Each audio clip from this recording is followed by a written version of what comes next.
Bismillahirrahmanirrahim. Assalamualaikum warahmatullahi wabarakatuh. Kami dari kelompok 1 akan mempresentasikan hasil kerja kami mengenai karakteristik kayu eboni dengan anggota saya sendiri, Devia Putri Rahayu, lalu ada Karina Devi Berliana, ada Ida Nur Alif, ada Dandi Eka Pratama, ada Muhammad Alfi Saifilah, ada Marnia Vita, dan Vicky Alvina Fitri.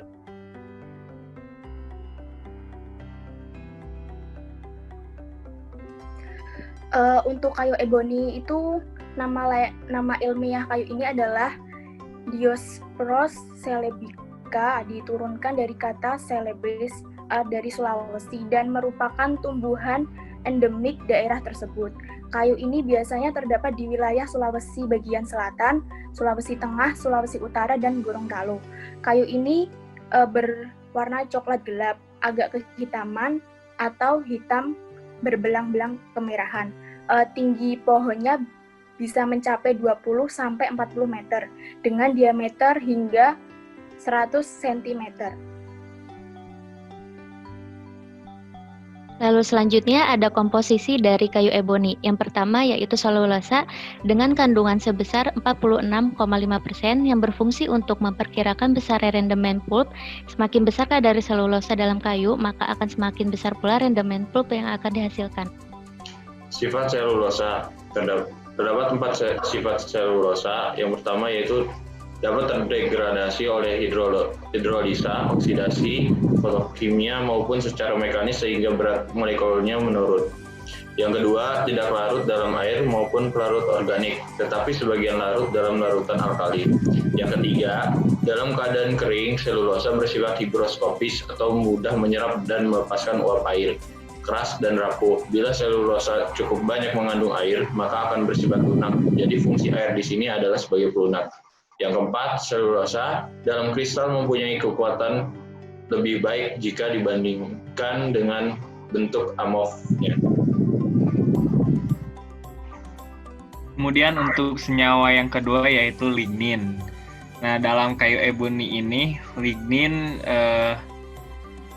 terdapat dalam persentase yaitu sebesar 28,5.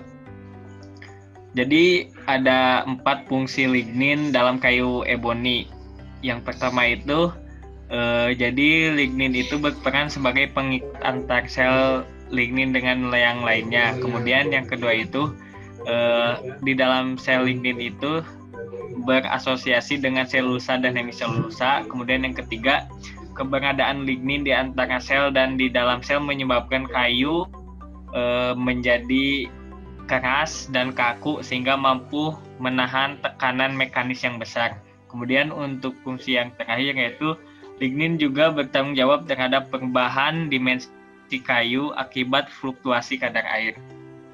Kemudian ada sifat lignin. Sifat lignin ini bahan aromatiknya bersifat amorphous yang mengandung fenol, metosil, hidrosil, dan kelompok penyusun lainnya. Kemudian zat yang keras, lengket, kaku, dan mudah mengalami oksidasi. Kemudian yang terakhir itu ada pentosan dengan kadarnya sebesar 18,4%. Fungsi pentosan sendiri itu membentuk serat dan kontak antar serat. Kemudian sebagai bahan baku pendukung untuk pembuatan bioetanol. Pentosan sendiri bersifat elastis dan dapat mengembangkan serat. Sekian presentasi dari kelompok 1, kurang lebihnya mohon maaf. Kami tunggu pertanyaan dari teman-teman. Wassalamualaikum warahmatullahi wabarakatuh. Waalaikumsalam warahmatullahi wabarakatuh.